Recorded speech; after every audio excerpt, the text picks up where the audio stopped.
use some kind of archers, but he likes to teleport around and stuff.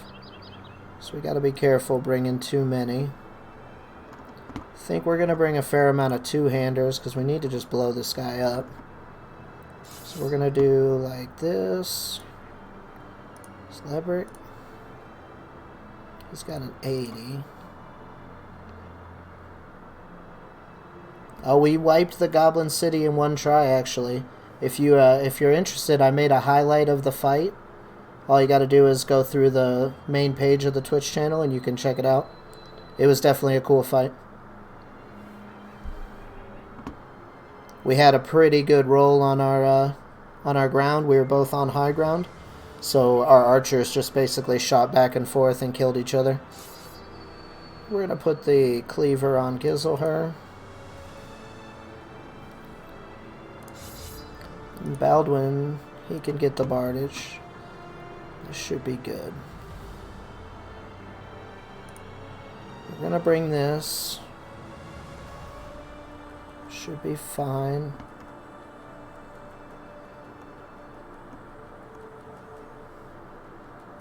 So, I'll bring the crossbow, bring the long axe. Yeah, we're getting pretty big. We're getting pretty big. We only got a couple more fights before I start a new run, so this is when I'm pushing to do all these big boy fights. We got this one, then we got the Kraken and the Watermill, and then we got Black Monolith, and then we've done everything that Vanilla has to offer, basically. Alright, so I don't think we're going to worry about a bunch of shields. Kind of want to stick a bill hook on him.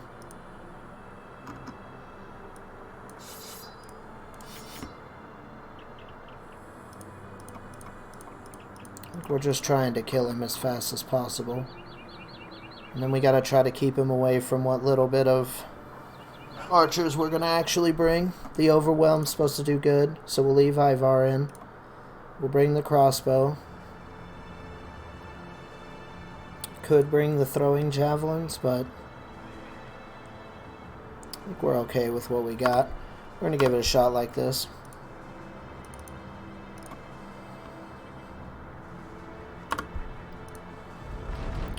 Within the barren tundra, you find a prime hunting ground around a small lake, so you decide to go on a short one-day kill.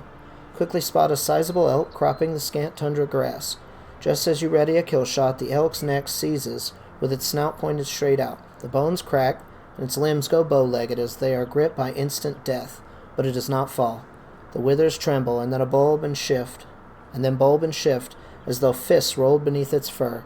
Suddenly the flesh tears asunder, and you can see a slick blue mass bubbling between the wounds. Its legs burst apart, and the torso rises high into the air as long stalks of thick bone clap to the ground and wormy snake-like straps of muscle wrap around the shafts. Ugh.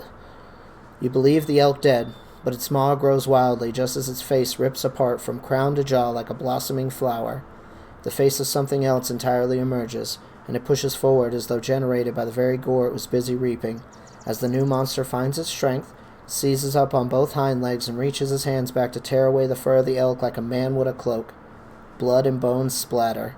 A hideous beast 3 times the height of any man turns and feels out its limbs, tensing its hands, cracking its knees and shoulders, turning its head from side to side, with its fat nostrils flaring like a bull.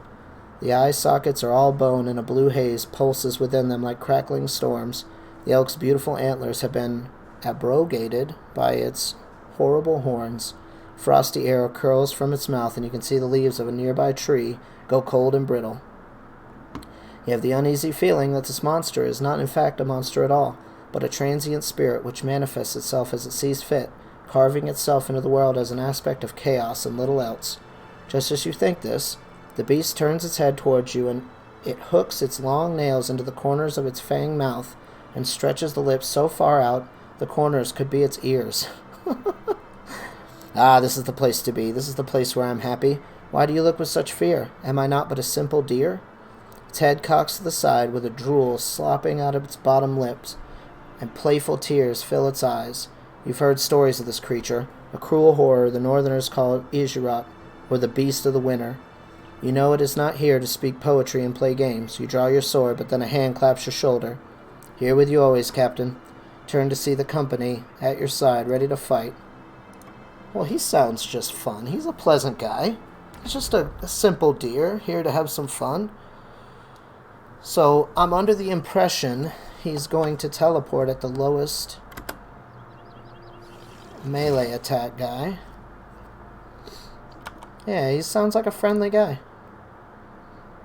Okay, so literally just ruined one set of armor in one attack.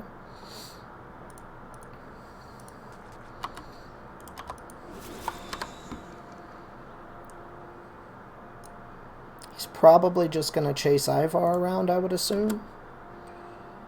So I think there's no need to move around too much. I think what we're going to do is this.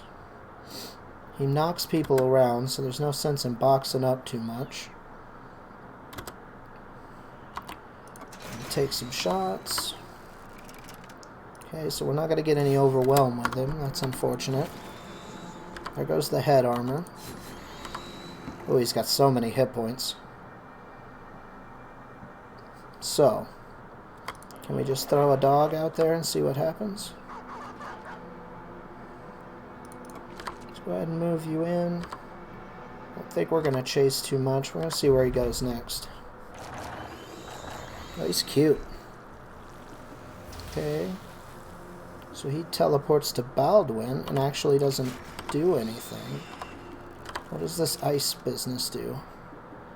-3 action points, -30 initiative. Alright.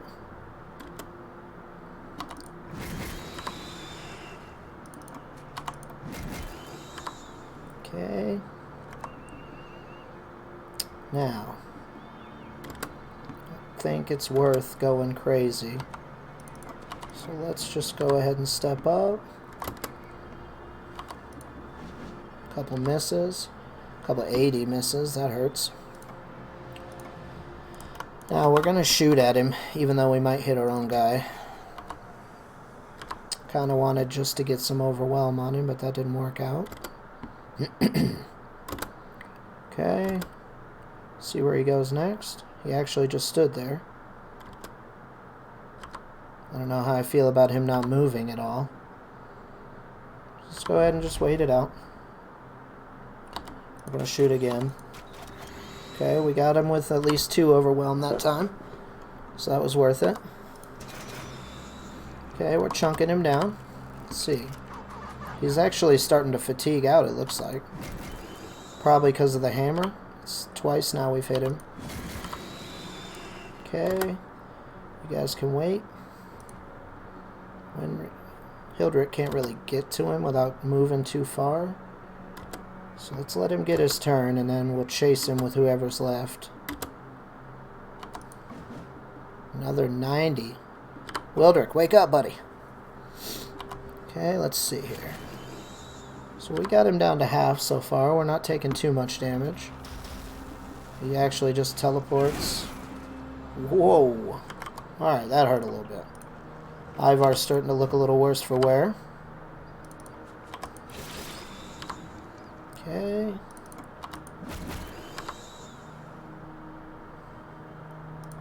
We're gonna rotate.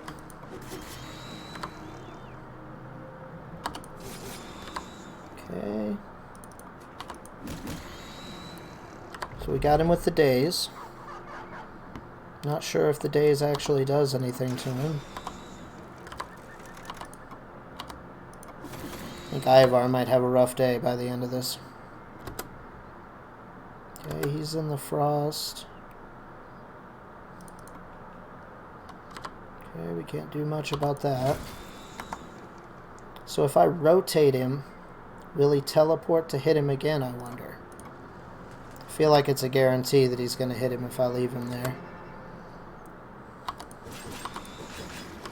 We're getting him low, though. Probably should have just left him there to get the overwhelm, the 2 stacks, but we're actually so close to just killing him. There we go.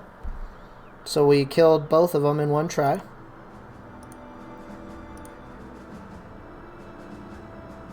He actually got smacked up.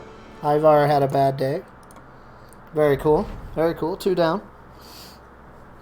With the killing blow well placed, the Ijirok clambers side to side, gripping its final wound, lets out a howl of pain, and buckles at the knees. Can only barely hold itself up with one hand as its body doubles over and vomits into the ground.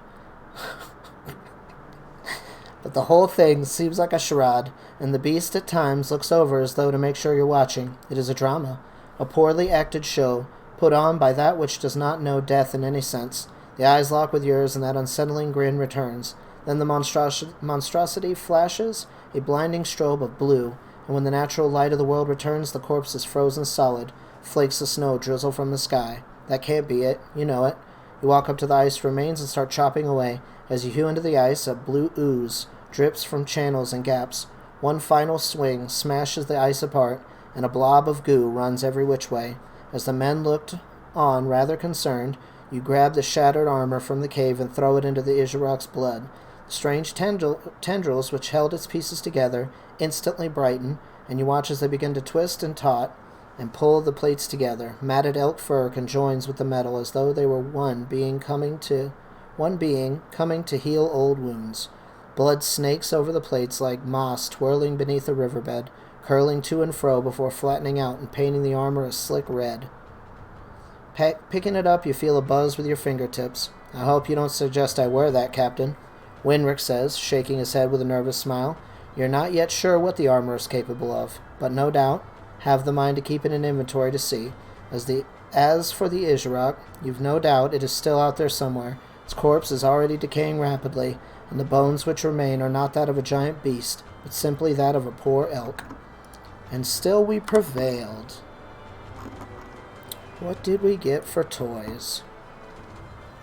The helmet. Once a barbarian helm broken in battle, this piece has been bathed in the blood of the legendary Ijirok. Powers beyond your understanding mended it whole again, and will likewise mend any wounds of the wearer as well. 10 hit points per turn. 310 durability. Very cool. So with that and this armor, you just heal your wounds and your armor every turn. What about this one? This does the same thing. Damn, that's very nice.